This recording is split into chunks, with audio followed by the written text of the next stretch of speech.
Karen Thomas was a strict fundamentalist Christian when she died, but what if the afterlife didn't match her beliefs at all? Could your beliefs survive a face to face encounter with the divine? Comment and let me know what you think about this, and don't forget to thank Karen for being willing to share her story.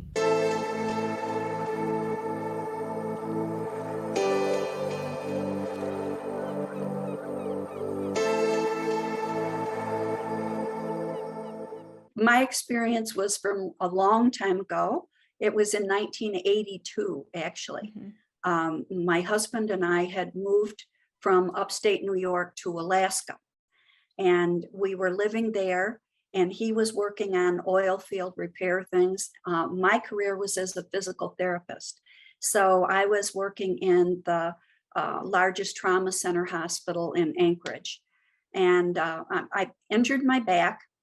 And I had also had a ruptured disc and a laminectomy 5 years before this injury.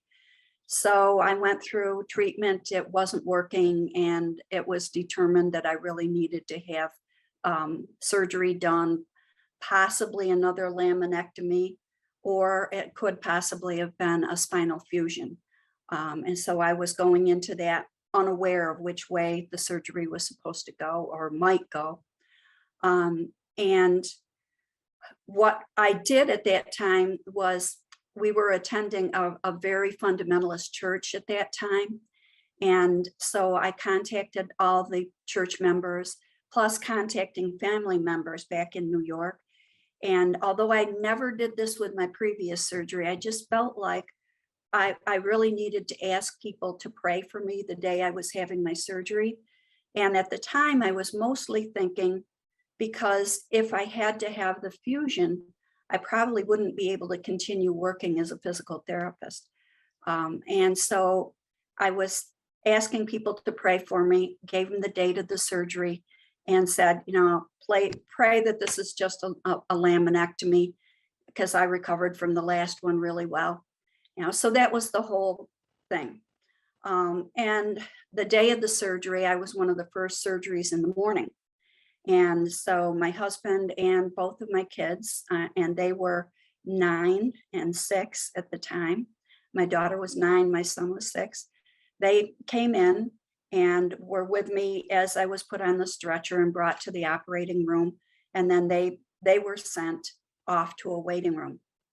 I was brought into the surgery, had a big operating suite in that hospital. So there were multiple other operating rooms going on at the same time. And anyway, so I was brought into surgery, and I remember the anesthesia being given. And then, I was unconscious at that point, as you would normally expect. And then the next thing I really was even aware of was suddenly I was able to see that I was up at the corner of the room, the operating room, very near the ceiling, so close that I was like within inches of ceiling tiles in that operating room. And I'm up there and I'm hearing all of this ruckus and noise, and I'm hearing a man swearing. And so it drew my attention away from the ceiling area. And I'm looking around and back, and I see that they're flipping my body from being on my stomach over up to turning me over so that I was face up. And I'm realizing I'm looking at my own body, and how did I get up near the ceiling tiles, and why is my body there and I'm here? And just very confused and concerned, and seeing a nurse running out of the OR and being told to get transfusion blood. So I realized that, well, if I'm not in my body, am I dead? What's wrong? How can I be here? And my immediate concern, although I felt calm and not really upset that that was my body and all of this was happening to it, but I did feel concern about my husband and the kids. And I wanted to go somehow let them know that I was all right. And as soon as I began thinking that, um, my myself, my spirit, began to move and moved literally out and through a wall into the hallway that I had come down to the OR. And then I was trying to retrace back to where we had come in. And so I drifted down this hallway past other operating rooms, and then through, there was like a double door thing that they brought the stretcher through. And I went directly through those doors and out into the other hallway outside there. And I'm thinking, I don't know where the waiting room is, but I've got to find the waiting room. Somehow I've got to let them know I'm all right. And as I was moving along in this other hallway, all of a sudden I realized that there was a man that was rushing back the opposite direction, from the direction I had come from. And a telepathic voice said to me, "Pay close attention to this man." And as soon as that was said, it was like I could see him up close, like it was almost like I was looking through a microscope. And the other funny thing is, I'm very nearsighted. You can see I wear glasses. And I could see perfectly, even though I didn't have my glasses on. And not only perfectly, but I was able to like zoom in close and see, oh, this is what this guy is wearing. This is what his hair color is. This is what his eye color is. And then I began to hear him thinking, and I could hear him thinking, I've got to get in there. I've got to get in there fast. And heading, back the direction I had come from. And then I also heard another man's thoughts that I hadn't even noticed. And that man was further behind, closer to those double doors. And I heard his thoughts saying, what does this guy think he's doing? He can't go into an operating suite, and because the guy that I was supposed to pay attention to, he just had like a regular jacket and just dressed like anyone, street clothes wise. And so I heard both interactions of their thoughts. And then I was able to watch the guy I was supposed to pay attention to as he came up to the double doors, and he paused near the other man for a bit. And then just a few seconds later, the door swung open and he went rushing on through. And as soon as he did, my attention was again on, I need to find my husband and the kids in the waiting room. And I started to think about continuing in the direction I had been going in. And it was as if I didn't have any volition over where I was moving any longer. And I felt as though I was being pulled up, literally upward, and up through the ceiling of the hallway that I was in, and through that ceiling to the next floor, and then through another floor. And so it's like I was on a tractor beam, if you've seen movies where they have a tractor beam that pulls a ship and stuff. I was being pulled like that right out through the roof of the hospital. And once I was out through the roof of the hospital, then the direction I was being pulled became lateral, and I was being pulled over the city of Anchorage, which is where the hospital was located, and up high, about as high as like a small plane might be. And I was really moving fast.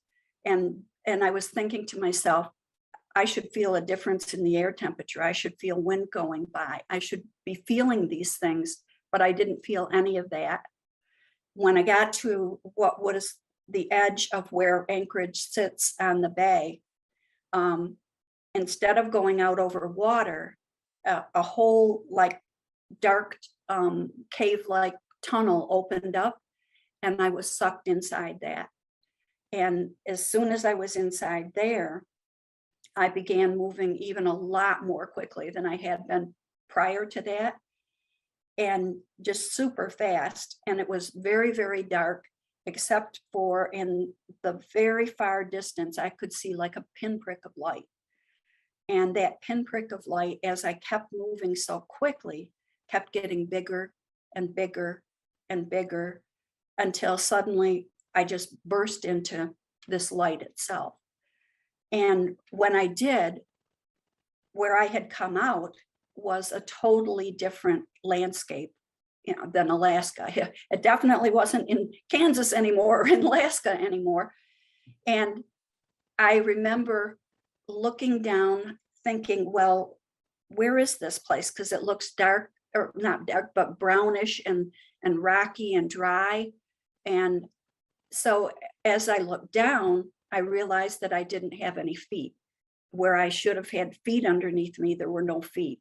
So this whole time, I must have not really been inside a body as such, even though that's what it felt like to me. I thought I was still inside my body, even though I had seen it on the operating room table. It was like I felt like I was in a different body, but I could not see any feet.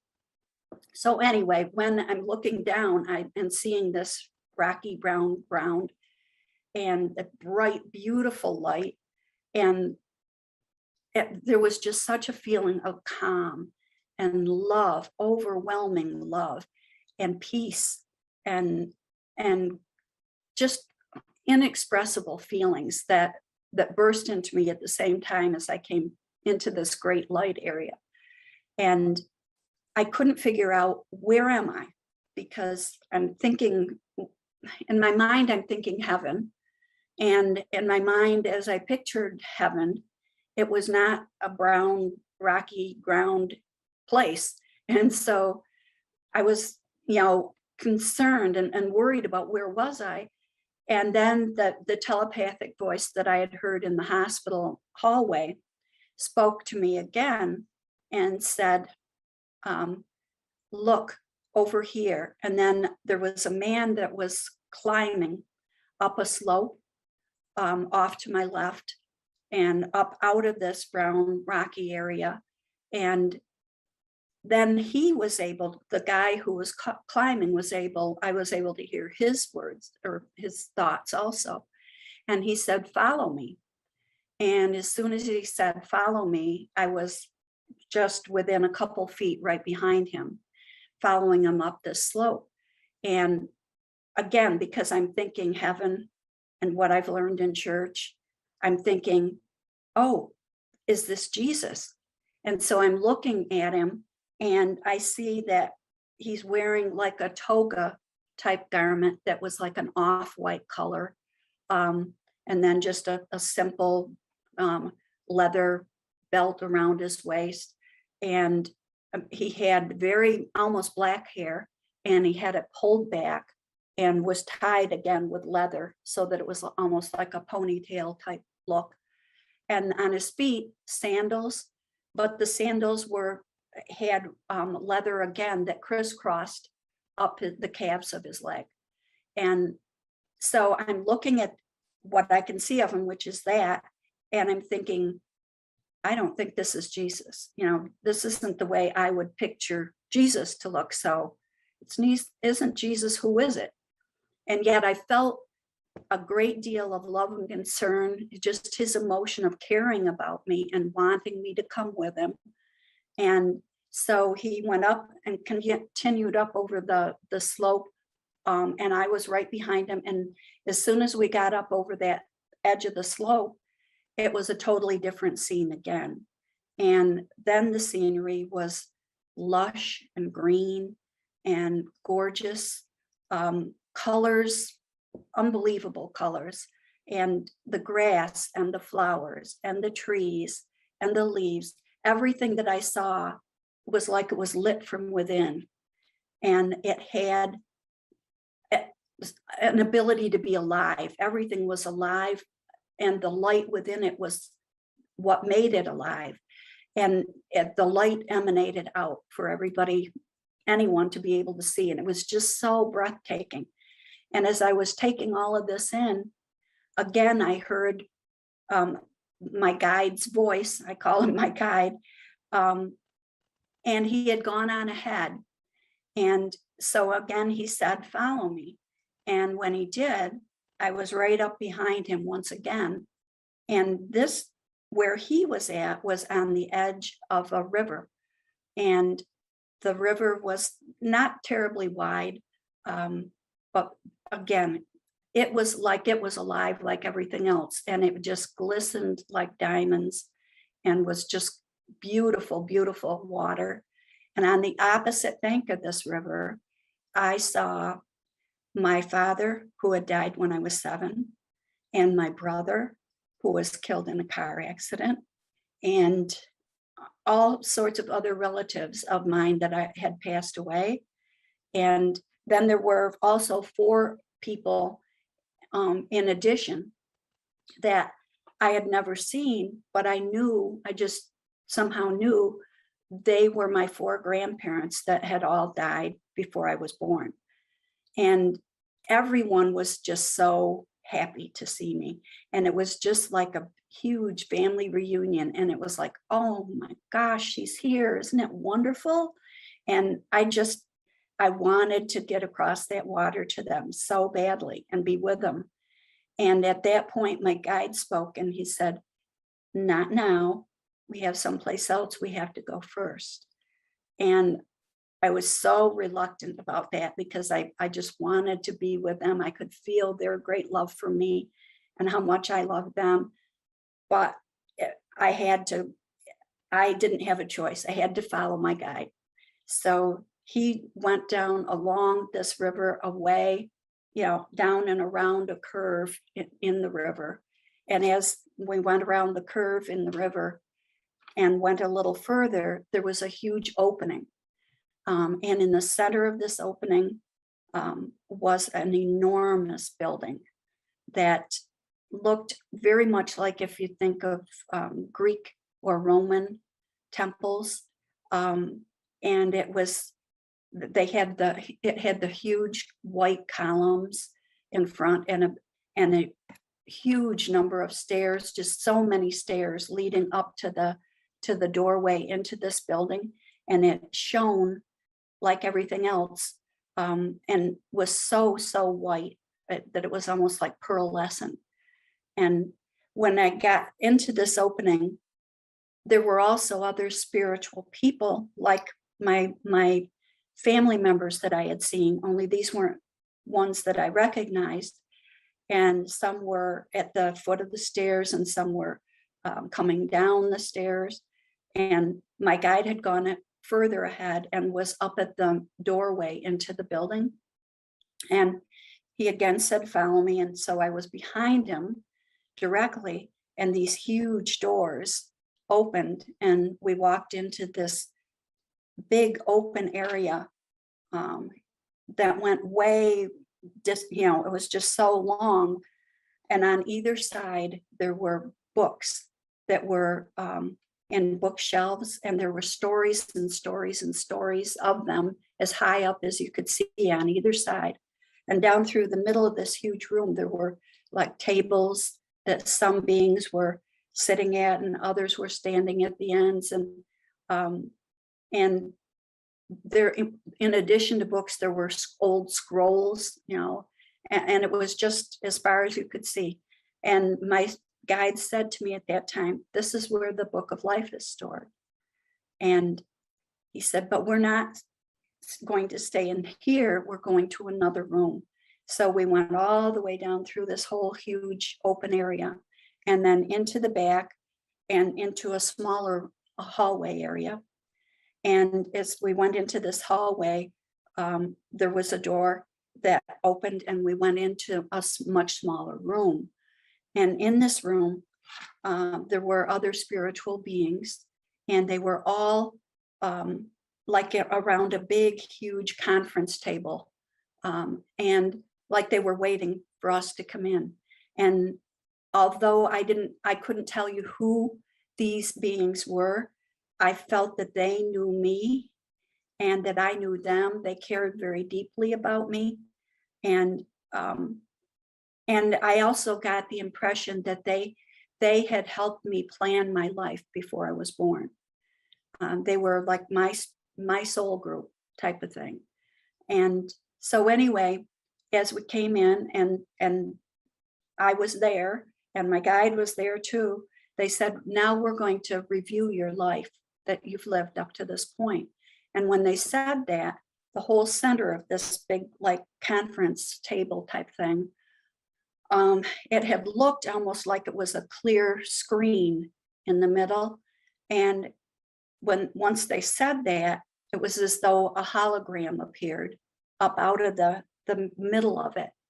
And I began to see my entire life, and not just see it, but relive it again. Like I wasn't just watching it go by, I was actually re-experiencing all these different moments of my life, and also experiencing the main person I was interacting with at all these major things that happened in my life. And I was able to feel what it was like to be that other person. At the same time, I was re-feeling how I felt. And it was just amazing because I got to see so many things. I got to see where I was wrong about what I thought somebody else was feeling. And I got to see how they were affected by our interaction, and whether it was something good that they carried on to other people or whether it was something that hurt them and they carried that hurt on to other people. It was just an amazing ability to see the ripple effect of how you interact with other people, and that it's how we're all connected, and just amazing what grows out of all those human interactions. And when I had seen that, they said to me, you can stay, but you also have the choice that you could go back. And if you choose to go back, we're going to show you some things from your future life. And some of these things definitely will happen. Some others that we're going to show you might happen and they might not. And that will be depending on the free will choices of the other people involved in these events, these future events. They could choose something different that will change the entire picture of what may happen if you go back. So all of that was shown to me. And then I know that something else happened, but I don't, it's part of my memory that hasn't been allowed for me to keep, I guess. And so I go from that point of being shown those future things to the next thing I remember is being in a totally different room with my guide. And at that point, he's sitting with me and he's saying, first, I want to show you all the people you asked to pray for you. I want to show you their prayers. And so off to the side, I could see what were shown to me to look like musical notes on a score, a musical score, only these were going vertically. And each musical note was attaching to the other. And each one represented a different prayer of somebody that was praying for me.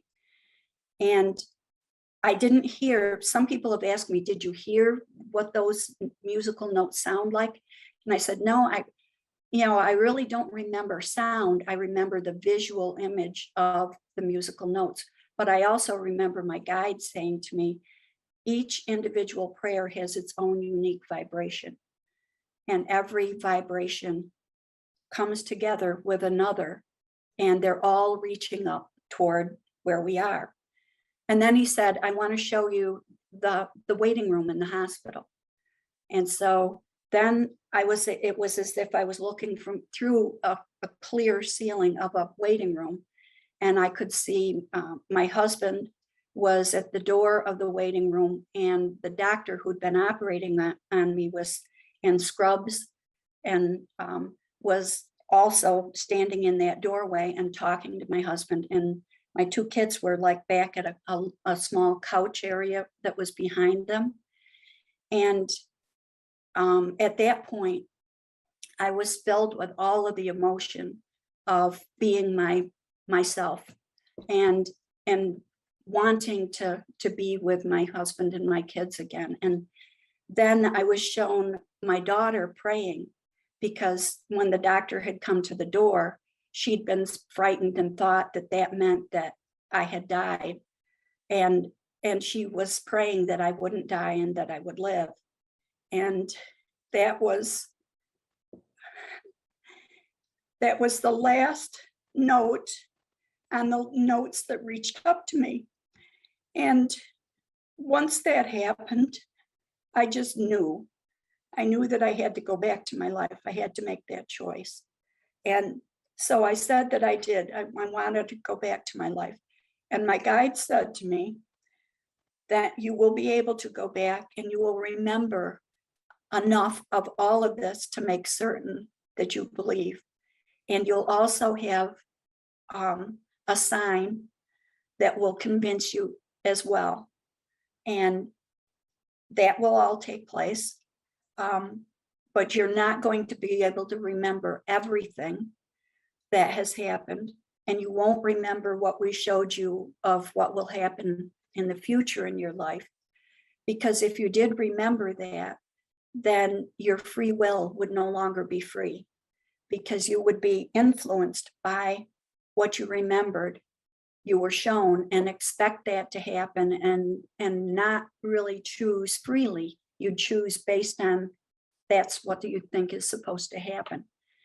So that's the last thing I remembered of my experience itself, until I was waking up in a recovery room, and my husband and the kids were there with me. And as I was waking up in the recovery room, I still had this huge sense of love and peace that just enveloped me and was all around me like a protective bubble. And that, remembering everything of what had happened, I knew that I had had that experience. If you are a spiritual experiencer or a spiritual seeker and are looking for a safe community to connect with other spiritual experiencers and seekers, to be able to share in a safe space, I've created a safe online community called The Sanctuary. We have a thriving, supportive community. We do bi-weekly live Zoom calls together to connect on a deeper level. And I also have a simple, implementable coursework called Awaken Your Divinity, which is designed to be a simple step-by-step process to practically implement spiritual practices that will help you to connect to that love and bliss state that so many people experience in their NDEs, but then don't know how to ground into their day-to-day life. If you're ready to connect with a supportive, like-minded spiritual community and connect deeply with your own divine nature, check the description box in the pinned comment for the link. Also, if you're looking to go a little bit deeper, I am offering 25% off on my one-on-one 4-session coaching package. I offer a combination of energy healing and spiritual coaching to help you remove your blocks from connecting deeply with your divine nature. I only have about 4 slots open right now. You can book a free 30-minute discovery call to find out if this program is right for you. And as I was waking up in the recovery room, I still had this huge sense of love and peace that just enveloped me and was all around me like a protective bubble. And that, remembering everything of what had happened, I knew that I had had that experience. And at the same time, my consciousness of the operating through my brain that was half in anesthesia couldn't even figure out why I had been in the hospital. And I looked at this huge stomach that was all bulged out because I had bled out on the operating room table, and it had filled up my abdomen. And that's why they had flipped me over, and they were going to have to open up my stomach as well. And so I had staples all down the front of my stomach, from my breastbone to my pubic bone, and had this big stomach. And so with this foggy anesthesia brain, I'm looking at that and thinking, did I just have a baby? Did I have a cesarean or something? And I mean, I totally was unconnected to even remembering that I was having back surgery. But at the same time, I had this crystal clear memory of my whole near-death experience that I had just had. So it was just really weird. And then I was in the hospital for 12 days. I was in ICU, and then I was out on a room on the, one of the wards. And during the time frame I was in the hospital, a man came in to check on me. Doctors were doing follow-up and stuff was going on. And when he walked in, as soon as he walked in, I realized it was the man that I'd been told to pay attention to in the hallway, and that he was the surgeon that had saved my life. He had been called in from his office, and so he was in street clothes when he got to the hospital. I didn't know all of that until afterward. All I knew was that I had seen him during my near-death experience that way. And then here he was in my operating room checking up on me. And then after I got home from the hospital and had to go and have those staples removed, I had my husband come with me. And I wanted to ask him about what I had seen during my near-death experience. And so I told him, this is what I saw, when that happened. I saw you in a hallway, and I saw you with this outfit on and doing, heading toward the hospital, operating room doors. And he said, how could you know that? And that was when he told me that he had been in his office seeing patients. He had been paged to come in stat, and that he came in and did a surgery to repair my artery. And that was what saved my life. So that was my whole experience. Well, Karen, thank you so much for sharing that with us. Do you mind if I ask you a few questions? Not at all. No. I'd love to ask you about your upbringing. You said that you were raised, or you attended, a fundamentalist church before your experience. And I'm curious now, what has your journey been like? And what are your thoughts on religion? That was a long journey. Mm-hmm. When I first came back to church after my experience, I really had a tough time, because I had been completely filled with what I knew and I felt was no judgment, nothing but unconditional love and acceptance when I was going through my near-death experience life review. Mm-hmm. And so when I would be back in church, and when there would be sermons about, the sheep and the goat are separated, and some will be accepted and some will not, and only if you believe in salvation and believe in Jesus will you be in heaven. And I knew this. Well, I felt strongly that some of my family members that I saw who were deceased had not been fundamentalists. They had not been, quote unquote, born again, and yet they were there.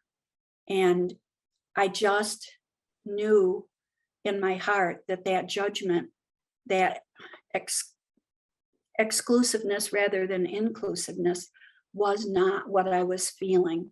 I was feeling this total unconditional love of God, and that God was this entire light of everything that was there on the other side.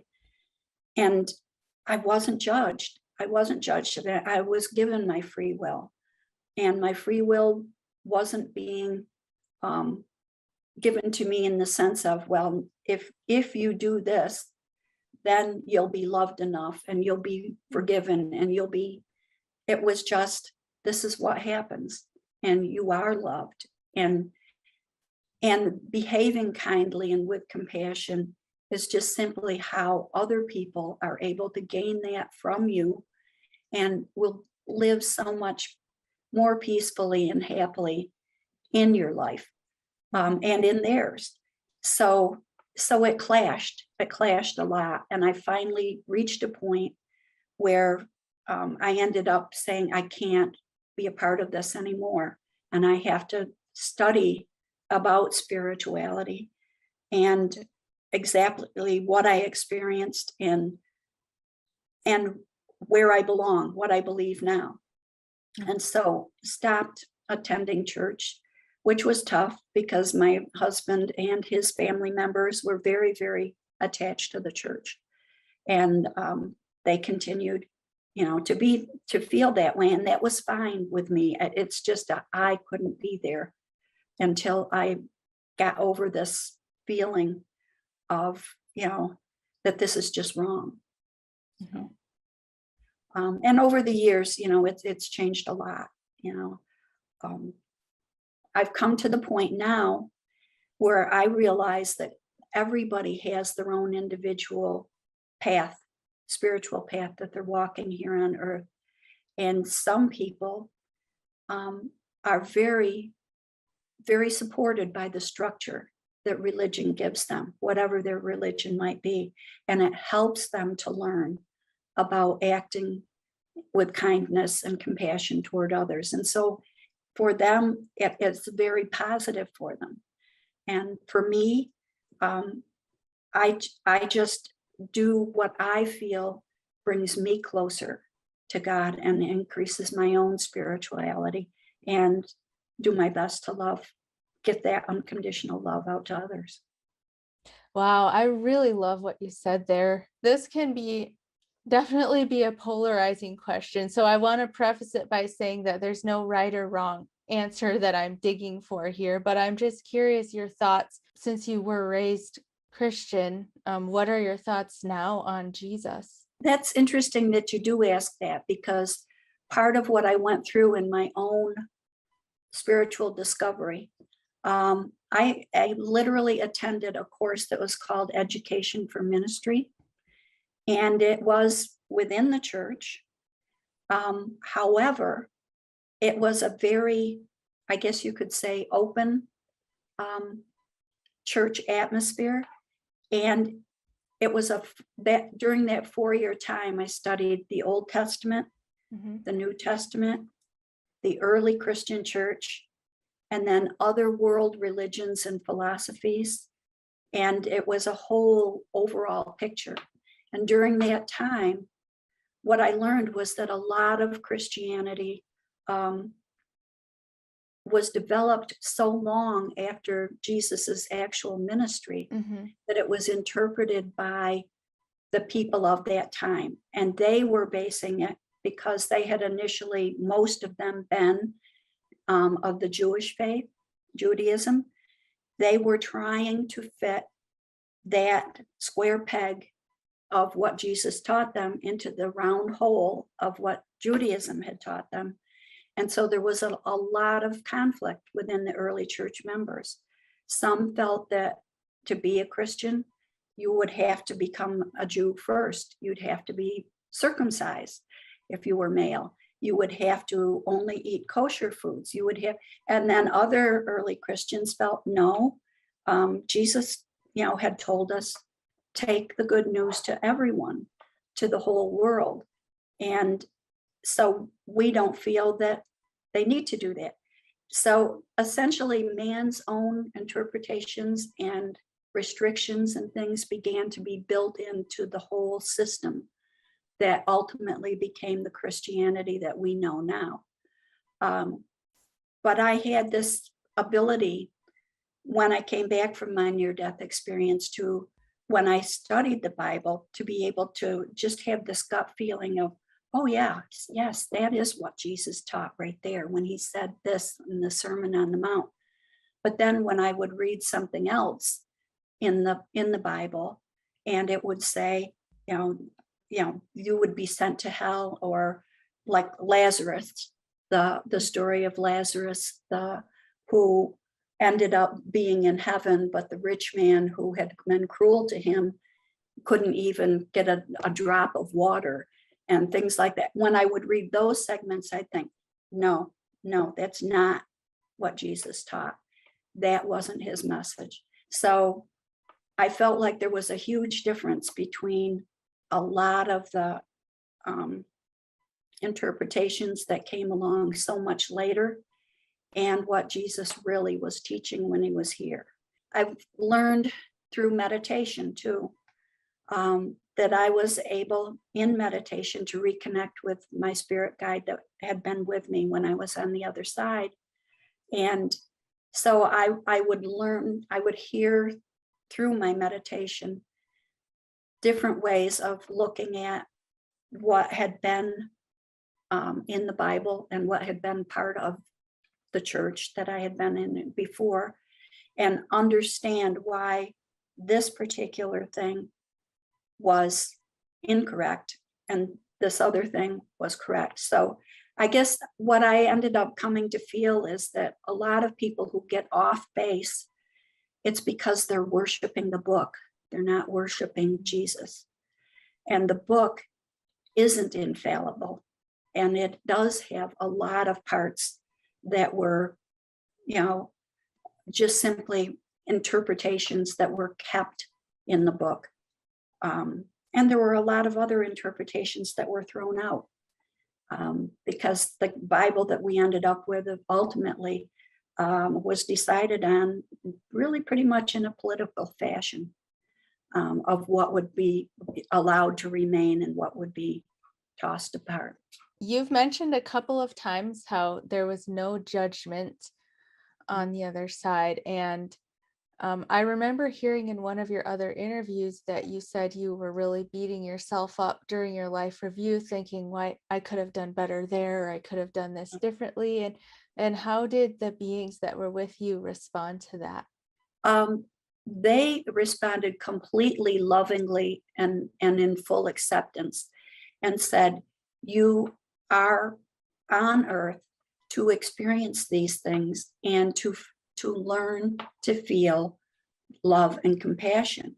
And you can't, if everything is perfect and you never have any sort of difficult times or situations where you are tested, then you're not going to be able to feel as much love and compassion as we would like to have you grow to feel.